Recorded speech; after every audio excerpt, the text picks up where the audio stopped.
今から1年前、ずっと夢見ていた沖縄への移住が実現しました。理想の穏やかな生活の中にも思いがけない挑戦や苦労があり、毎日が新鮮で刺激的です。さて、今回の動画ではこの素敵なカフェから沖縄に移住してからの1年間についてお話ししたいと思います。移住してからの変化、素晴らしい体験、そして学んだことなど皆さんにお伝えします。ぜひ最後までご覧ください。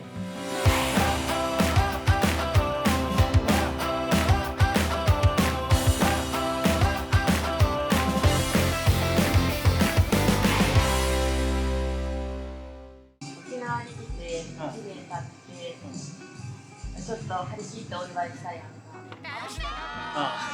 で、あんまりこう話できなかったでしょ。どうだったどうみたいな。そう。ちょっと今聞こうかと思って。特に生活が大きく変わったことはなくて、でも、なんか休日は変わったね。なんか、海行こうっていうことがメインにはなってしまう。さっきも言ったけど、休日は基本的に海尽くし感じだったかな。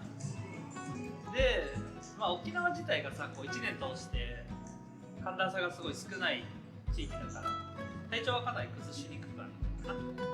あなたは風邪4回ぐらいひいたけど風邪ひいたけど、あなた一度もひいてないもん。あなたがコロナになってました体調崩してない。来る前、結構体調崩してたよね。そうね。熱出たとか。そうだから僕は寒暖差に多分めちゃくちゃ弱くて、前地元帰った時も帰ったその日体調崩したでしょ。そうだった。あの1回だけだね。弱いのよ僕は。そう、寒がりの私はね、どうしても体調崩しやす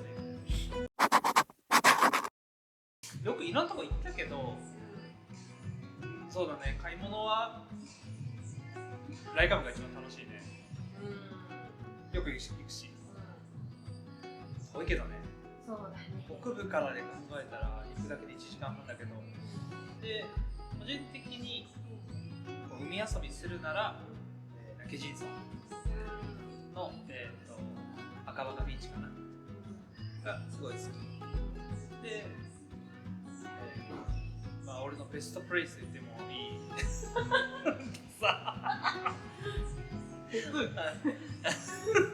いやでも一番本当に気に入ったのは仕事終わりに平日と休日だったらさ、平日の方が多いじゃん割合としては。そうだからさ、その3倍ぐらい3倍ぐらいあるからどうしてもこう平日こうさっと行けるとかいうか、仕事の終わりに夕日を見に行く店だけが一番お気に入りかな。綺麗じゃん。そう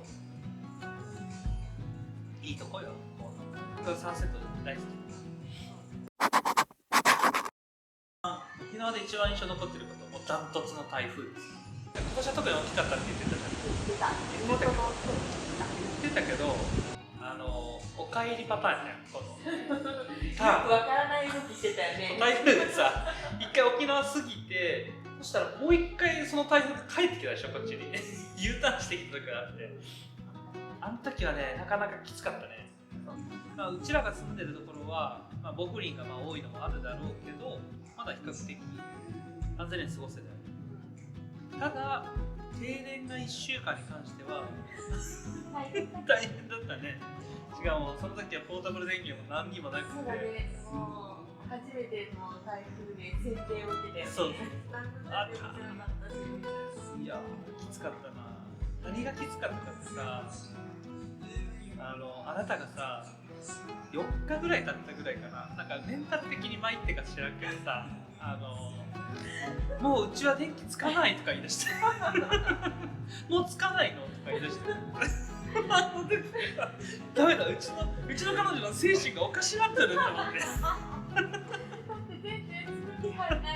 そうやね、台風がもう直撃してる時は確かに戸を開けれないけど、直撃しなかったらなんかいい風が吹いて涼しいなみたいな感じで、電気止まっててもクーラーつけなくても風があったおかげでね。どうしてもイメージが熱中症になっちゃったりするのかなとか思ってたけど、なるほど、窓開けちゃっていいんだみたいなのは全然余裕だよね。学んだことでいうと930ヘクトパスカルぐらいがやばいっていうのが分かったのと、ヘクトパスカルで慣れなかったけど、970ヘクトパスカルぐらいはもう全然余裕ということだから、そんなんやれば憂いなしですね。970ヘクトパスカルは余裕ですよ。やっぱり50ぐらいかな。50からはきついね。ちょっと危ないなって思う。外出ちゃいけないなって。健康面が改善されたことかな。すごいよね。すごい。圧倒的。まあ、寒暖差がないおかげで体調崩しにくくなったっていうのが一つだし、花粉が少ないから花粉症はかなりアレルゲンがないから全然違う。全然違う。花粉症はかなり改善されたかな。3月は僕絶対外出なかった。まあ僕はね、もともと乾燥肌が結構きつくて気にしてたんだけど、沖縄に来て湿度が高いおかげでかなり改善されたと思う。しっとり。どうぞきれい。ふっくらしてる。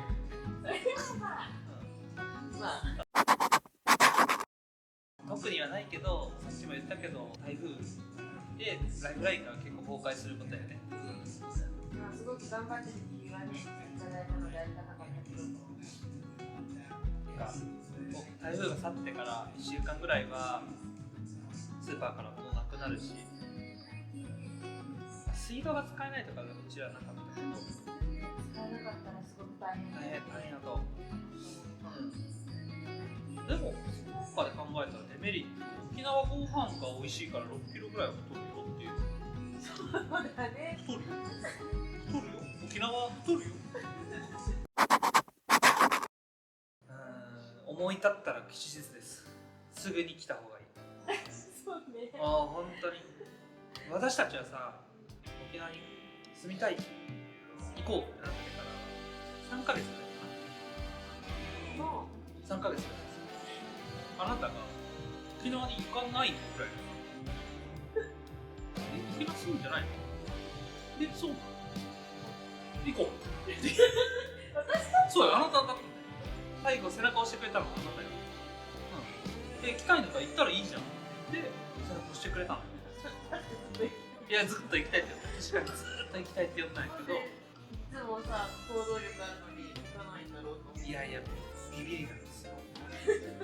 何より。ちょっと大胆なみたいな。そう。僕結構何でも慎重になりがちだからさ。どうしてもあかんかったら帰ったらいいや。そうだね。とりあえず来てみないと分かんない。分かんない。いくらこう伝えても分かんない。僕らがどんな言葉を使ってこんなこといいことがあるよとか悪いことがあるよって伝えても、やっぱりこうデメリットメインで考えてしまう人はデメリットメインで考えてしまうと思うから、もうそんな関係なくて来たいと思ったら行けばいい。来てみたら分かる。最高だから最高だから。ただもちろん住む上で優先順位っていうことだけ決めてくればいい。利便性を求めるか自然を求めるかによって住む場所は全然変わってくるから。で僕らがこの住んでる福岡とかは正直利便性はかなり悪いけど、僕らの優先順位は豊かな自然だったり今住んで幸せだと思う。いかがだったでしょうか。こうして改めて振り返ってみると本当に充実した1年を過ごしたなと実感します。私の経験が沖縄移住を考えている方々のお役に立てればとても嬉しいです。この動画がいいと思っていただければぜひ高評価とチャンネル登録お願いします。それでは次回の動画でまたお会いしましょう。バイバイ。